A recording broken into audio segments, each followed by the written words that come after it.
I have to pray because it's you know when you have a crazy week and you almost feel depressed from it, where you're so busy, cars breaking down. I fly to Florida today after this for work. I'm excited for it. It's Florida, but I feel crazy, man. I need to know what to say more today. I only have a little bit. So you know when you're just like, Jesus, help me. Okay, that's where I'm at. And so I need prayer. So pray with me, okay? Jesus, it's just, I want you to be master of my life. You say, do not be anxious about your life. And then I know you provide a way to actually not be anxious. And I thank you that you provide a way for that. So just all these things in my life that are filling my mind right now, I just ask that you would help me set them aside. And everyone else here who has 100 things going on in their brain, set them aside to seek you, to go after you, to chase you, to be in your presence, and to see you for who you are, treasure of your heart. God, we want you to be the treasure of our heart, the master of our life. I mean, we all worship something. There's a master over us. We just want it to be you. We want it to make sure it's you. It's you. We love you, Jesus. Just speak today. Okay, amen. Before I forget, I need you guys to, you know how to raise your hand? Yes, Mike. I need you to raise your hand if I start talking about retirement and money. I don't know if I will. But if I do, someone raise their hand, and it will remind me of Hebrews 13:5. I want to bring that verse in, but I know I'm going to forget it. Okay, so retirement, money, raise your hand. Okay? I'll know if you're listening, because if I talk about retirement and money and you don't raise your hand, it means you're asleep. Okay, so if you're still listening by then, thank you. Hebrews 13:5, okay? I might forget that too. Okay, so here's the point. First word that comes to your mind, I'm going to ask you a question, and I need the very first word that comes to your mind. This is a game, and you'll have to use your voice like Mike. Okay, first word. What is the world telling you to chase? First word. Money. What? Money. Tell me, Mike, what is it? Oh, do I get money? No, you don't. No, you just say it. Money? Comfort. Success. Glory. Anyone else? Some of them are PG-13 and you're not saying it, but I know you're thinking it. Exactly. The world is telling you to chase something. It's telling you to seek something. How are you doing at not doing that? For real, think about it. Are you chasing what the world is telling you to chase? Are you seeking what the world is telling you to seek? You got it in your brain. You know what you're going for. Ha ha, she's so pretty. You know, or oh, that money, that house. You have something in your head that you are chasing after. This reminds me of like master of my fate, captain of my soul, right? You want to control your life and you want to go after what you want to go after. And it's kind of like this game my girls played this last week. It was really sad. They loved this little helium balloon. If I had a helium balloon, it'd actually be kind of fun to do, but I don't. They were outside, and my 5-year-old puts it to the ground, and it was chase the balloon and catch it before it flies away. Now, what my 5-year-old didn't realize is that they would eventually miss, and she would be devastated. My best friend is gone. That's what she was like. She was crying. My best friend's gone. You need new friends. I mean, that's what I kept thinking. If your balloon's your best friend, you got problems. If this is hard, life is going to get real hard. That's what I thought. So they played chase the balloon and eventually ended up empty-handed. The balloon goes away. This is the reality, right? It's a stupid analogy, but the point is we think we have control of life. We think we have control of this thing we're chasing. We think we have control of this game, but really it's a gamble. We think I got all this fun time, I got all control of my life, but then eventually what happens? It pops. The wind comes, a struggle comes, and it just rips the life out from you, and you go, I'm empty-handed. And so we're all chasing something. It's just, are we chasing and seeking the right thing? And so there's this really good verse. We're going to be in Luke 12. Matthew 6 is there too. It's kind of the same thing. But as we read this and talk about this, think about, are you allowing God to play the role he's supposed to play in your life? Are you allowing God to play the role he's supposed to play in your life? Like, is God your comforter, or is the cookie jar, right? Is God your provider, or is it your job and your hard work? Okay? Do you allow God to play the role he's supposed to play? Okay, we're in Luke chapter 12. I know we're going through Hebrews. That's why I'm going to bring in the Hebrews 13. Okay, don't worry. We're in verse 22. And he said to his disciples, therefore I tell you, do not be anxious about your life. I just want to tell you, don't be anxious about your life. If he gives you a command like that, he will always provide a way to walk in that. You know, if he's telling, do not be anxious about your life, there's a way not to be anxious about your life. Now watch what he says. This is pretty cool. What you will eat, nor about your body what you will put on. For life is more than food, and the body more than clothing. Consider the ravens, they neither sow nor reap. They have neither storehouse nor barn, yet God feeds them. Of how much more value are you than the birds? And which of you, by being anxious, can add a single hour to a span of life? If then you are not able to do a small thing as that, why are you anxious about the rest? Consider the lilies, how they grow. They neither toil nor spin. Yet I tell you, even Solomon in all his glory was not arrayed like one of these. But if God so clothes the grass, which is alive in the field today, and tomorrow is thrown into the oven, how much more will he clothe you, O you of little faith? And do not seek what you are to eat and what you are to drink, nor be worried. For all nations, everyone, all nations of the world seek after these things, and your Father knows that you need them. Instead, I like this part, instead, seek the kingdom, and these things will be added. Matthew 6 says, but first seek the kingdom. But first seek the kingdom. I almost like Luke, he goes even further. He's like, instead seek the kingdom. It doesn't even come first, second, third. Instead, fully, but first is good too. I like both. They're both wonderful. Okay, verse 32, let's finish this out. For not little flock, for it is your Father's good pleasure to give you the kingdom. Sell your possessions and give it to the needy. Provide yourself with no money bag that do not grow old, with a treasure in heaven that does not fail, where no thief approaches and no moth destroys. For where your treasure is, there your heart will be also. Love that last part. Where your treasure is, there your heart will be also. God's always about the heart. All this stuff is superficial, but he wants something deeper. What is man that you are mindful of him, Matthew says. What is man that you are mindful of him? See, all these superficial things don't answer the deep questions of who is man? Why are we here? What is this all about? Jesus wants the heart. He goes way further. So, crazy verses. Do not be anxious about your life. It's hard to know even where to begin with this. But I know this. I've been stressed out of my mind this week.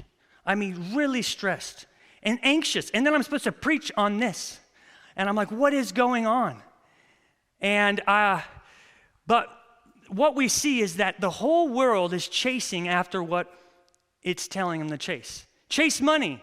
A lot of people do that, right? A lot of the world does that. What do you wear? What do you eat? What do you drink? Man, I can't wait till I get that next drink. Might be that. I mean, we don't do the eating thing. We're like, what am I going to eat after church today? We're not worried about eating. We're worried about what we're going to eat. Like you're all thinking, what am I going to eat after this? And you're thinking about it. Or we think about clothing, not like, oh man, I don't have any clothes. I hope I have clothing. We're like, that makes me look fat. I'm not wearing that. What am I going to wear tomorrow? You don't even know if you're going to be alive tomorrow. That's the point of this.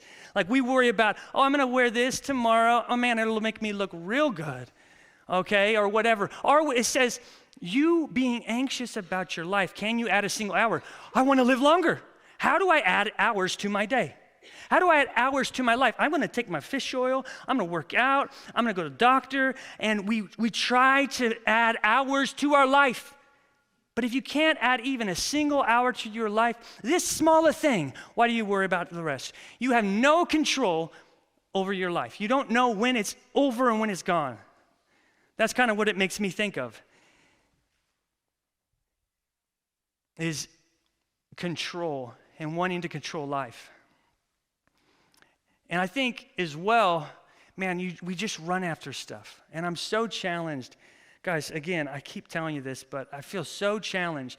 Like my anxiety meter tells me how much I'm seeking the kingdom. Like when I'm super anxious, are you seeking the things of this world or seeking the kingdom? Don't be anxious about your life. All these things breed anxiety. How do I make more money? What am I going to do? I'm scared for my health. Like all the superficial things make me feel super anxious. And what am I going to do with my life? You got to save money. I'm talking about money. Hold on. I'm working for myself. But like we start feeling so anxious because when our mind gets here in the superficial, in the material field, and we're just looking at what's next year look like, we all of a sudden get super anxious. At least I do. And then the Colossians, set your mind on things above where Christ is. See, here's the crazy thing. You know what comes first in your life? Think about it. Your priorities, I love this, they proclaim who you are.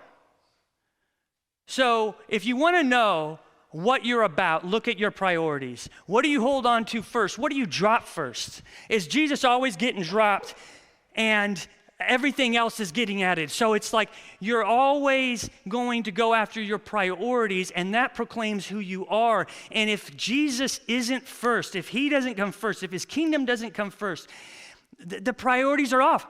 Seek first the kingdom, not second, not leftovers, not this, not afterthought. It's seek first the kingdom, and all of this will be added to you. I've been thinking, okay, let's read that verse. Retirement money. Yay! You guys are doing it. You're just so smart. So smart. I'm so impressed. Okay. Hebrews.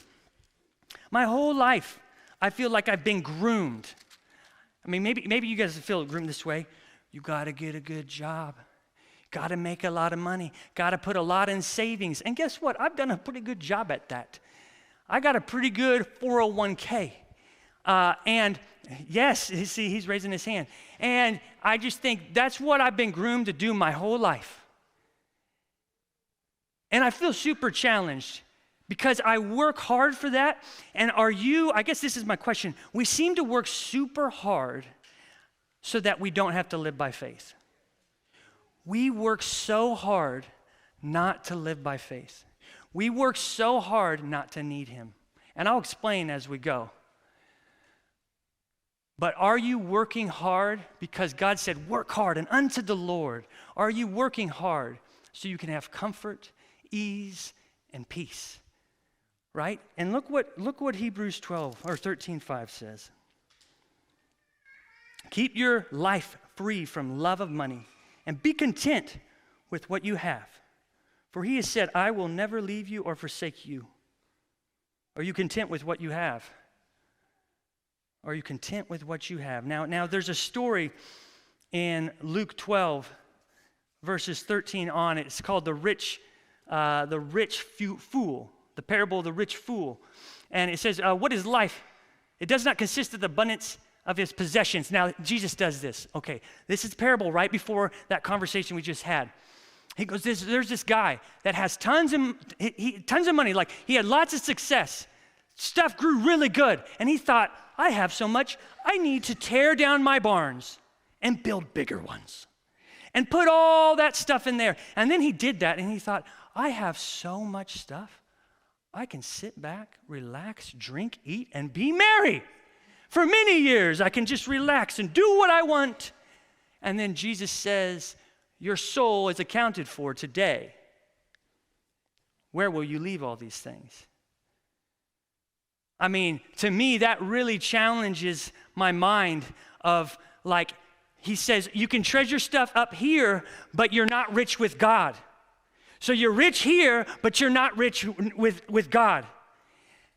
And I'm just challenged because my whole default scenario in my brain is work hard, and then I sometimes might need God, but most of the time I can take care of things, I can figure things out. I don't know, maybe this is just me, but it's always how I feel. I mean, it's always how I feel with, I gotta figure this out. But what I do know this. It builds a lot of anxiety in me to try to control all this outcome. My health, my life, my kids. And then I think some of you are like, well, this is all good. Well, here's the deal. Let me ask you a question. Just an easy one. How's it going? Like when you really think about it, how's it going? Is all this, as a society, as a nation, how has all of this wealth, has it brought us joy? All of this success, all of this freedom, all of this beauty that we can put stuff in our face and look beautiful longer. You know, I'm not saying you're in sin if you're doing that, but I'm just trying to say, I'm trying to paint a picture here. Like, what about all these clothing and all the fame and all the fortune? Has it really done you well? This is what I say, go after it, see what it does. What it does is Jesus saying it's going to produce anxiety. It's going to produce fear. It's not going to produce joy. Because look around, guys. When I look at the world, it's corrupt. It's broken. The fame, the fortune, it leaves you decaying. It leaves you empty. It leaves you with nothing. That's what he's trying to point out. Like, that is not where you have joy. That's not where you have peace. That's not where you have life. This world does not bring us that. He's saying, fix your eyes on something bigger. Seek first the kingdom. Go after the kingdom. I mean, I just watched that thinking movie, Follow the Yellow Brick Road. What is it? I mean, follow the yellow brick road. And then, or off to see the wizard. And she had the sandals, the shoes the whole time. You're just going to try to find this wizard. You're thinking at the end of this is going to be good. But it leaves you empty, even though she does get home. But the point is she had it. Listen, that's a bad analogy. But the point is you're on a yellow brick road that is not good. That's the point. Because we just feel comfortable when it's in our hands. But Jesus is saying it's deadly. It's deadly when it's in your hands. It's only safe in his hands. This is why 1 John 2:15 says, do not love the world or anything in it. He actually says, if you love the world, you're an enemy with God. I mean, he is radical. But seek first the kingdom, he says. But seek first the kingdom. Seek first the kingdom. And I also just feel like I've been feeling really heavy with this because I have people I love that are just seeking the world, what everyone is seeking. And I just see that it brings them brokenness. It brings them sadness. And I pray that God does something in their life.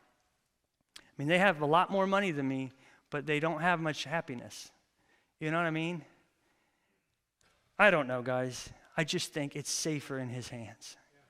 And it's better in his hands. And then he really, so he's trying to say, everyone seeks after these things. It only causes anxiety.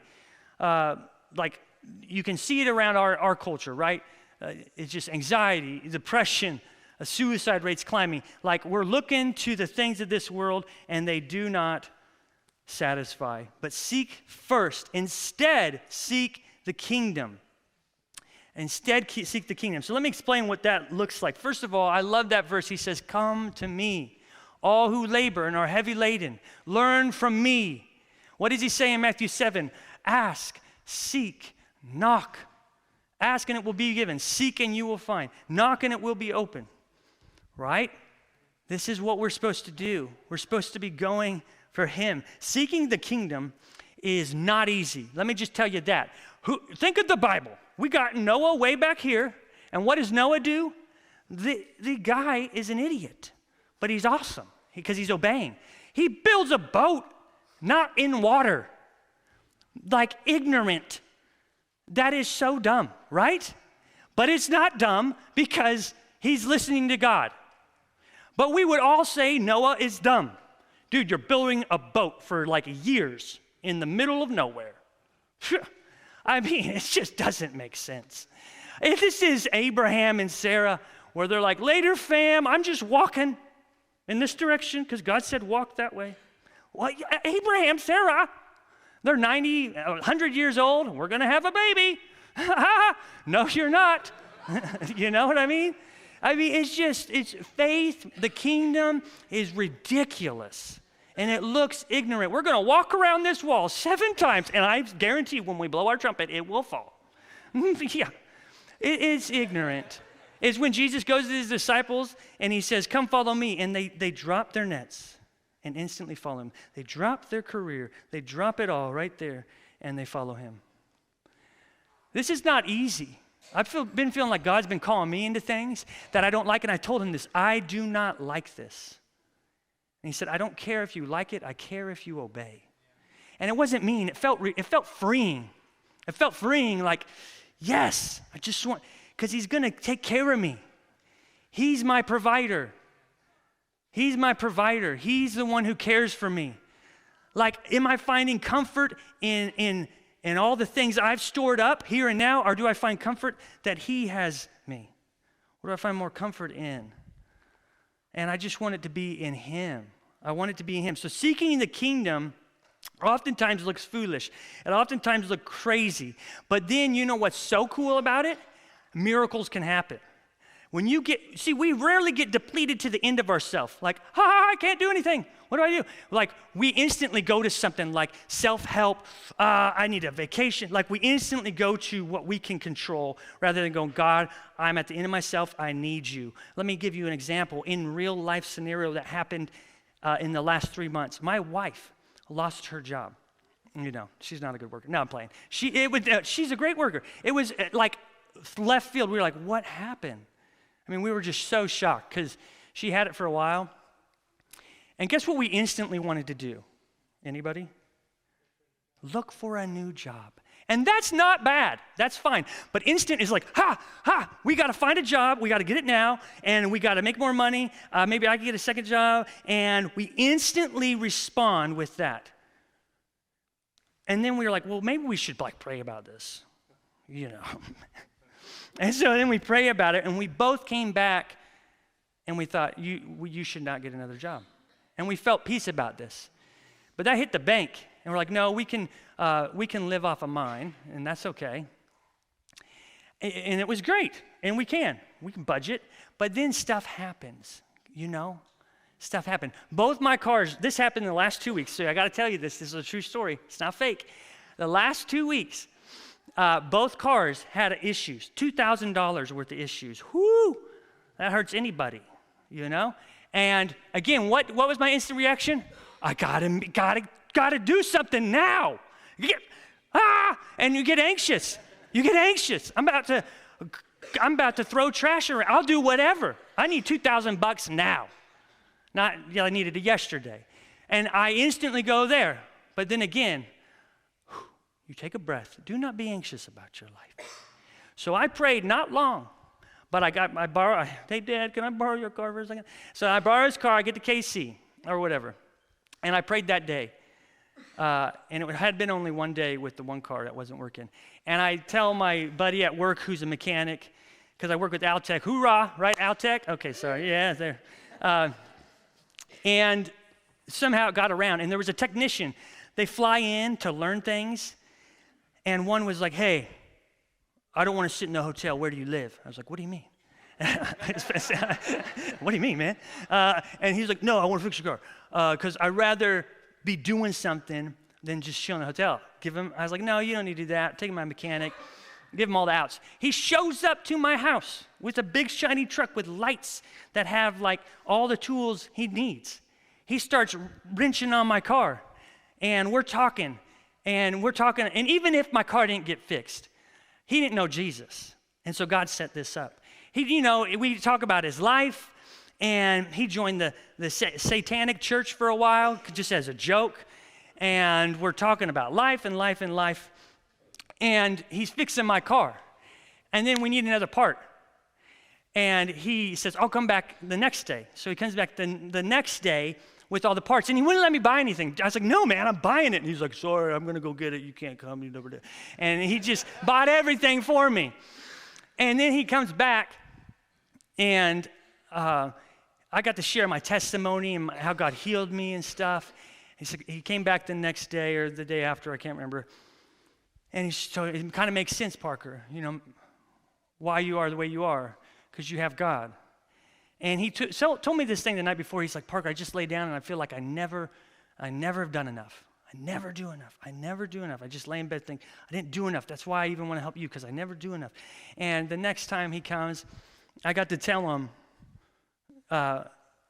basically how Jesus did enough for him.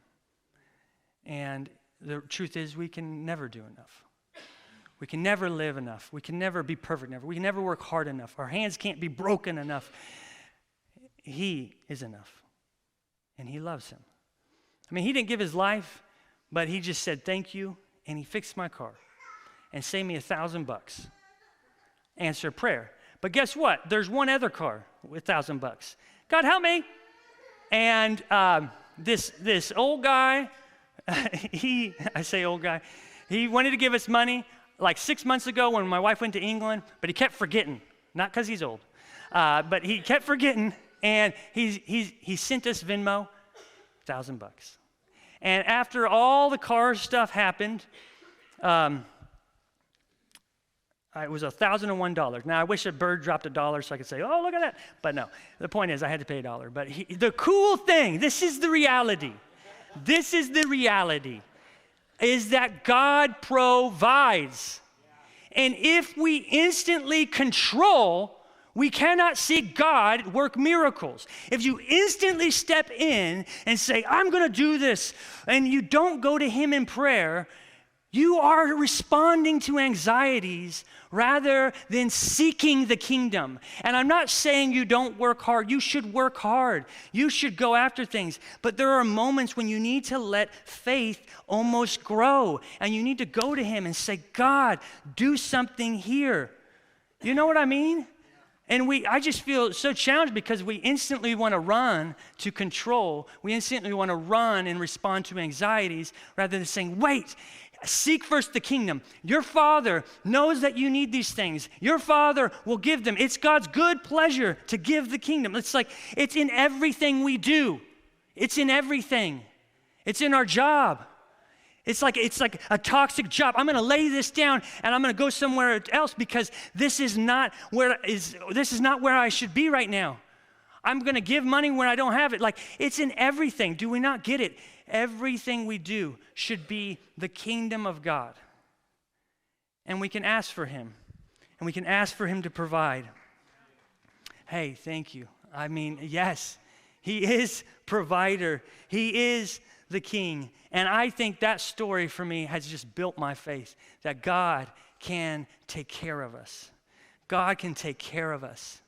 God will take care of us. It is his good pleasure to take care of you, to love you, to be there for you. Do you need him? Do you need him? Yes. Do you need him? That's the point. We need him. And if you're in a situation that you think, oh, no, I don't really need him, maybe you need to reorganize your life so that you do need him. Maybe you need to reorganize your life so that you do need him.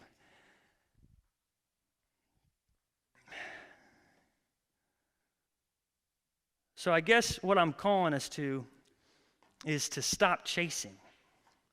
Because we're chasing something. We're chasing things of this world. And honestly, as Christians, does our life look different than those around us? Like, to be a witness, to be one that can witness for Christ, your life needs to look a little bit different. If it looks like everyone else's, I mean, what are we doing? And I think some of us are just like stubborn. Like the tree of life is here, and he's offering you food, and you're finding every reason not to eat. It's like this, I eat sardines for lunch sometimes. Yeah? Pretty good. Yeah, I know. But listen, they're cheap, and they got omega-3s and 24 grams of protein. So it's functional eating, I call it. But my girls, they're like, Dad, that smells awful. And I was like, you haven't tried it. It's so good. And guess what? They all tasted the sardines, and guess what? They actually all liked it. There's something wrong with my kids. But they liked the sardines. And the point is, we can be looking at Christ. And maybe this is where you're at, and you're like, it smells fishy. Something's wrong with it. You know what I mean? I don't want that. Those people are weird. But I want to encourage anyone that does not know Christ that if you taste, you will see that he's good. You will see that he's good, and that he loves you, and that he's for you, and that he cares for you. So please, let's stop chasing the things of this world. Do we have that passage? It's 1 Kings 18. Do we have that, David? 1 Kings 18. There it is. Look at that. And Elijah came near to all the people and said, how long will you go limping between two different opinions? If the Lord is God, follow him. But Baal is God, follow him. And the people did not answer. I just think this is it. This is it. Is the Lord God, follow him. If the world is God, follow it. But the truth is, God is the one in power. God is the one who's good. God is the one who provides. And we need to get going in that direction. It's like turning. And I feel like a lot of times we're on like this treadmill, and this treadmill just keeps going, and it's a treadmill of anxiety, and we just keep chasing it, but all it breeds is anxiety. All it breeds is death, and we're getting nowhere. We feel like we're getting somewhere, but in eternity, we're getting nowhere. And it's like Jesus is saying, turn and come to me. Again, stop having your eyes fixed on things below. Fix your things on above, where Christ is. This is Colossians. Fix your mind on things above. This is what sets us free. This is what liberates us, is Christ and what he does. And I got to read one more passage here. I got to read one more because this is a heavy hitter, but we got to read it. Okay. Matthew 10:34. I'm sorry I'm all over the place, but you're just going to have to work with me. Mike's here next week. Do not think that I have come to bring peace on the earth. I have not come to bring peace, but a sword. For I have come to set man against his father, and daughter against her mother, and daughter-in-law against mother-in-law. A person's enemies be his own household. Then he says this, whoever loves his father and mother more than me is not worthy of me, and whoever loves son is not worthy of me, and whoever loves son and daughter more than me is not worthy of me, and whoever does not take his cross and follow me is not worthy of me. Whoever finds his life will lose it, and whoever loses his life for my sake will find it. I mean, this to me is very kind of challenging. I mean, if you love anything more than me, you're not worthy of me. Seek first. Instead, seek the kingdom. What has master? Because something's master over your life. We all worship something. There's a treasure, the treasure of your heart. That's it. And there's something that's the treasure of your heart. What is it? What is it? Is it Christ? Is it him? The author and perfecter of your faith. Is it him? I mean, this is what I want. I want it to be where we take up our cross and follow him. And we go after him. And we need God's help to do that. We need his Holy Spirit to help us do that. But I also just want to challenge you here, because some of you might be going, what has he done for me? What has he done for me? And I know the cross, but I don't want to belittle that. The reality is he has done so much. He's done so much. What has he done for me? What has he done? Well, He gives so much. He's asking me to give too much. He's asking me to be uncomfortable. He's asking me to lay my life down. He gives more. He always gives more. He laid his life down. He laid his life down. He loves us with an everlasting love. And on top of that, I think if we would stop for a moment and turn around, we would realize that he has been seeking us the whole time. Luke 19:10, for I came to seek and save the lost.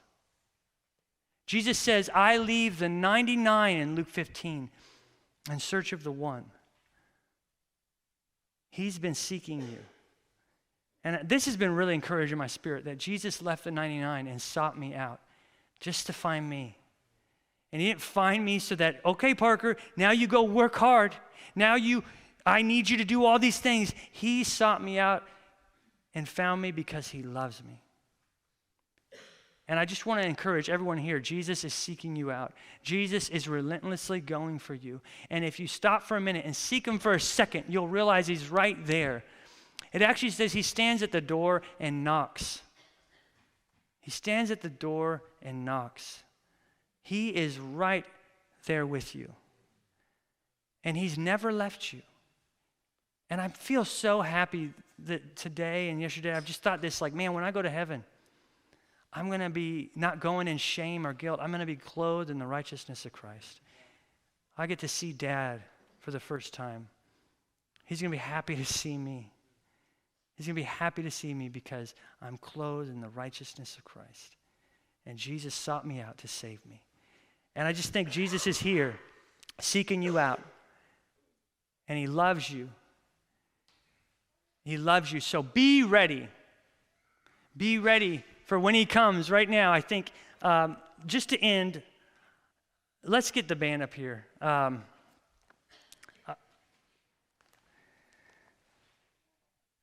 I want to finish with this final verse in the Luke 12 passage, okay?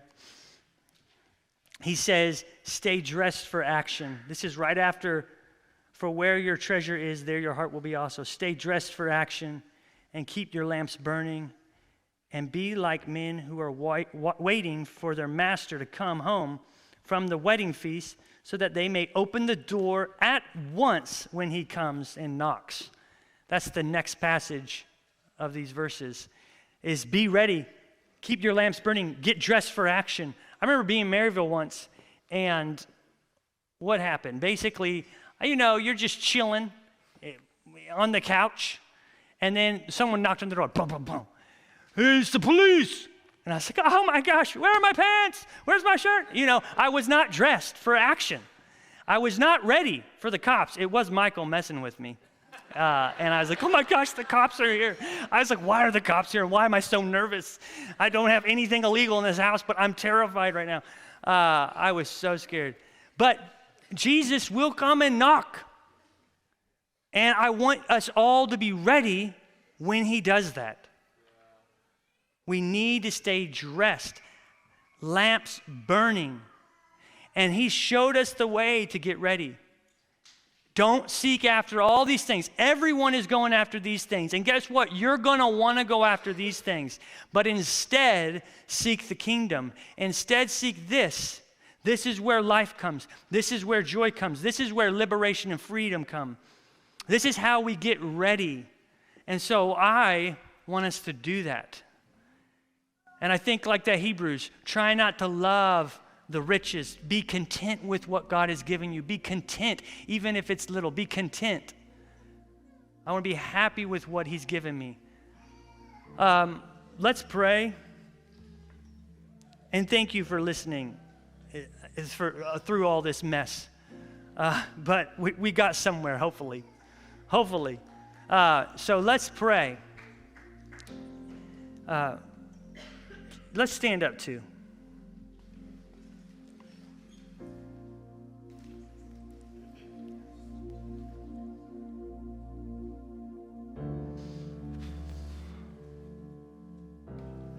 Yeah, Jesus, you left the 99 and sought me out. You left the 99 and sought me out. I just think of all the people that I love that are seeking the things of the world. God, go after them, seek them. Help them to turn, show them to turn. God, all of us right now, the treasure of our heart, you want to go deeper than all this superficial stuff of worrying about this and that. You want the heart. Who's the treasure of your heart? God, let us have you, the treasure of our heart. God, the treasure of our heart, the master of our life. God, we want you to play the role you're always supposed to play, the role of everything, provider, the Alpha, the Omega, the King of our life, Lord of our life. We're not Lord and master of our fate. We're not captain. No, you're captain. God, let us seek you. Let us not act like we're playing this gambling game of the balloon chase, of this is control. I don't want to be like the rabbit and the turtle, where the rabbit's running, trying to have as much fun as he can before the finish line because he thinks he has all this time. No, I don't want to live that way. I don't want to live like I got all this time, so I'm going to have fun here, fun there. It's any moment, death. Any second you could come back. At the third hour, the second watch, you could be knocking at that door. God, help us all to get ready. Help us all to get ready. And God, let us be a light in the darkness as we live by faith. Let the world see that our God answers. Our God is with us. Our God is for us. What a great testimony that can be, that you are who you say you are. God, you are who you say you are. I don't want to, I'm not God. We are not God, you are. We are not provider, you are.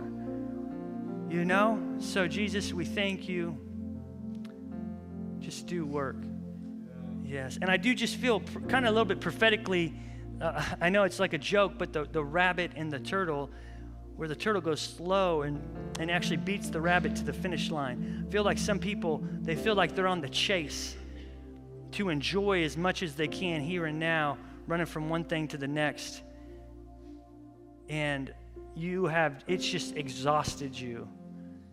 And God is just wanting to renew you, but also put you on the steady path of faith and to have that aim for the finish line. And so if you just feel that, respond as we pray.